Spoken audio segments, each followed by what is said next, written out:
நாகாலாந்து மாநிலத்தின் ஆளுநராக இருந்த மதிப்பிற்கு மரியாதைக்குரிய திரு எல்ஜி அவர்கள் இன்று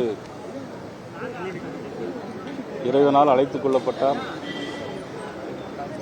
எல்ஜி என்கின்ற இந்த இரண்டு எழுத்து என்பது இந்தியாவில் சுதந்திரத்திற்காக பாடுபட்ட தலைவர்கள் போல இந்த நாட்டிற்காக தன்னை அர்ப்பித்த ஒரு மாமனிதர் எல்ஜி அவர்கள். இன்றைக்கு இந்த சுதந்திர தினத்தில் அவர்கள் உயிர் பிரிந்திருக்கிறார் என்று சொன்னால் இந்த தேசத்தின் மீது எவ்வளவு பற்று வைத்திருந்தார் என்று உணர முடியும். 1970ஆம் ஆண்டு முதல் சங்கத்தில் இணைந்து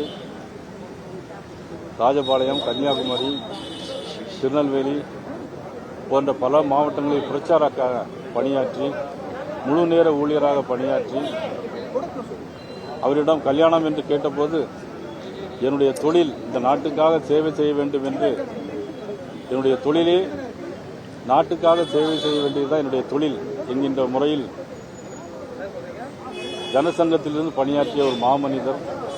அது மட்டுமல்ல, காங்கிரஸ் கட்சியால் கொண்டு வரப்பட்ட எமர்ஜென்சி காலகட்டத்தில் இவரை அடக்குமுறையின் போது கைது செய்ய நினைத்த போது தன்னுடைய பெயரை ராமானுஜம் என்று மாற்றிக்கொண்டு நிறைய திரைமறைவு வாழ்க்கையில் இருந்து கொண்டு நிறைய பணிகளை இந்த மக்களுக்காக செய்த ஒரு மாமனிதர் நமது அன்புக்குரிய எல்ஜி அவர்கள். அது மட்டுமல்ல, ராஜ்யசபா உறுப்பினராக பணியாற்றியவர், மறைந்த முதலமைச்சர்கள் புரட்சித் தலைவி அம்மாவிடம் அன்பை பெற்றவர், மறைந்த முன்னாள் முதலமைச்சர் கலைஞரிடம் அன்பை பெற்றவர், ராஜ்யசபா உறுப்பினராக பணியாற்றியவர், மேற்கு வங்காள கவர்னராக மற்றும் நாகாலாந்து கவர்னராக பணியாற்றி இன்றைக்கு மறைந்த மாபெரும் ஒரு தலைவரை நம்ம இழந்திருக்கிறோம். அவரது குடும்பத்தாருக்கு மட்டுமல்ல, இன்றைக்கு பாரதிய ஜனதா கட்சிக்கும் எங்களுக்கு பேர் இழப்பாக நாங்கள் கருதுகிறோம். பாரதிய ஜனதா கட்சியினுடைய தலைவராகவும் பணியாற்றினார்.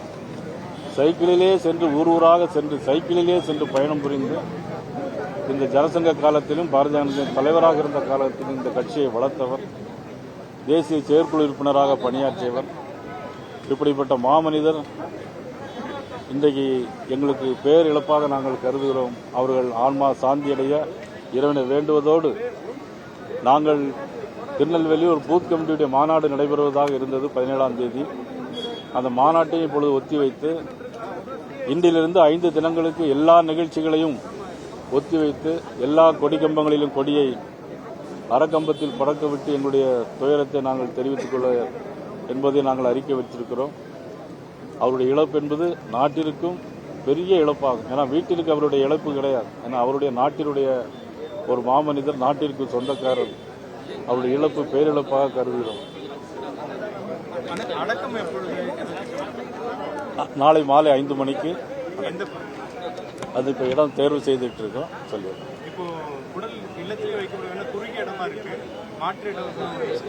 இல்லை, அதுக்குள்ள ஏற்பாடுகள் பண்ணியிருக்கோம்.